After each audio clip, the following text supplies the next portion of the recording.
আজকের পর্বে তোমাদের সাথে ছানা জিলেপি শেয়ার করব। দোকানের স্বাদে দোকানের মতো জিলেপি আজকের রেসিপিতে তোমরা পেয়ে যাবে। এই জিলেপিগুলো একেবারে 100% দোকানের মতো হবে, আর মাত্র দুটো উপকরণ দিয়ে। ভিডিওটি ভালো লাগলে চ্যানেলটি সাবস্ক্রাইব করে দিয়ে অবশ্যই আমার সাথে থাকবে, সাথে অবশ্যই ছোট্ট করে একটি লাইক করে দেবে। তো চলো ভিডিওটি তোমাদের সাথে শেয়ার করা যাক। এখানে নিয়েছি ছানাটাকে আমি হাতের তালু দিয়ে খুব সুন্দর করে মসৃণ করে নেব।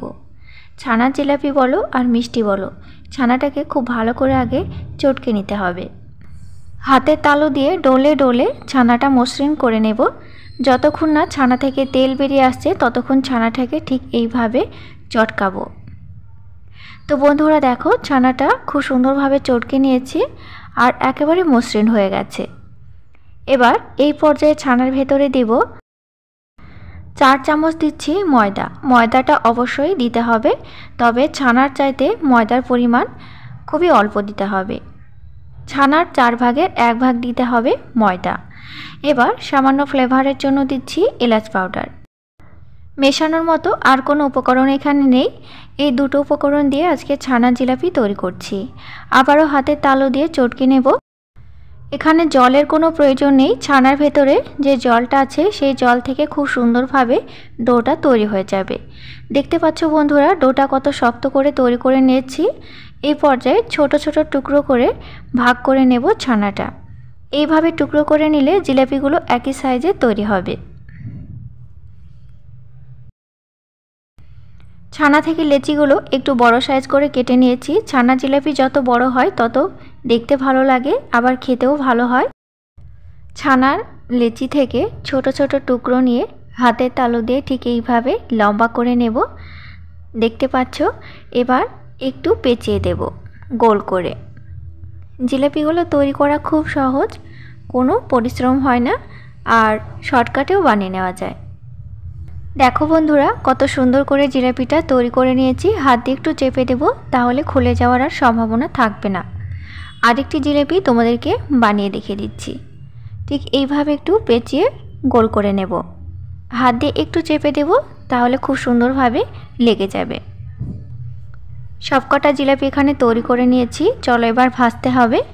ভাজার জন্য তেল বসিয়ে দিয়েছি।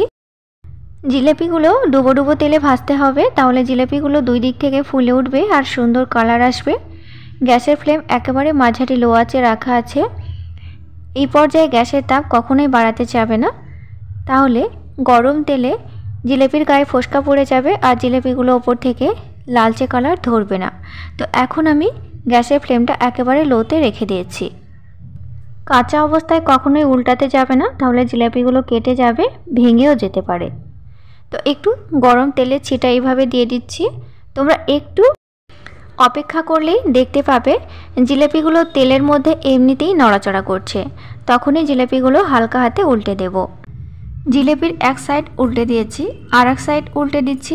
দুই দিক থেকে একটু শক্ত হয়ে যাবে, তখনই গ্যাসের ফ্লেমটা একটু বাড়িয়ে দেব। প্রথমে গ্যাসের তাপ মাঝারি লো আঁচে রেখে জিলাপির দুই দিকটা একটু শক্ত করে নিতে হবে। তারপর মাঝারি আঁচে রেখে জিলাপিগুলো খাস্তা করে ভেজে নিতে হবে, তাহলে জিলাপির রং ভালো আসবে আর সুন্দর ভাজা হবে।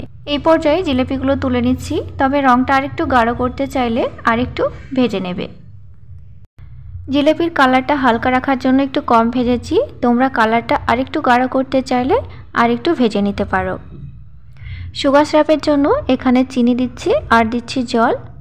চিনি এবং জল দিয়ে লো ফ্লেমের ওপরে আঠালো করে সুগার সিরাপ বানিয়ে নেব।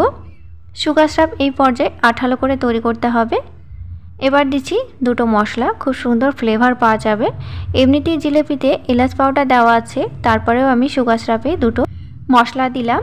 অনবরত নাড়াচাড়া করে নিচ্ছি। এই পর্যায়ে জিলাপিগুলো ঠান্ডা হয়ে গেছে, দেখতে পাচ্ছ কত সুন্দরভাবে ফুলে গেছে। এবার আমি গরম শিরার ভেতরে জিলাপিগুলো একটি একটি করে দিয়ে দেব। ভিজতে বেশিক্ষণ টাইম লাগবে না, 10 মিনিটের মধ্যে জিলাপিগুলো একেবারে খাওয়ার জন্য রেডি হয়ে যাবে। এই পর্যায়ে সুগার সিরাপটা আমার গরম আছে। জিলাপিগুলো খুব সুন্দরভাবে রসটা টেনে নিয়েছে দেখো, আর খুব নরম এবং তুলতুলে হয়েছে। তোমাদেরকে কেটে দেখিয়ে দিচ্ছি, দেখো ভেতর থেকে কত রসালো হয়েছে। বাজারের কেনা ছানা থেকে আমি আজকে জিলাপিগুলো বানিয়েছি, তবে তোমরা চাইলে বাড়িতে লিকুইড দুধ গরম করে ছানা কেটে তৈরি করে নিতে পারো। কেনা ছানা থেকে জিলিপি খুব সুন্দরভাবে তৈরি হয়ে থাকে, আবার বাড়িতে কাটা ছানা থেকেও খুব সুন্দরভাবে জিলিপি তৈরি হয়ে থাকে। তো জিলিপিগুলো সুন্দর রং এসেছে আর রসে একবারে ডুবো ডুবো।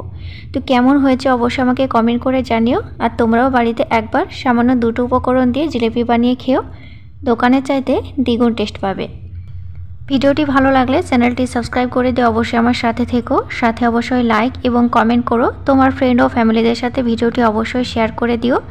তোমাদের সাথে আবারও দেখা হবে নতুন কোনো রেসিপির সাথে। ভালো থেকো।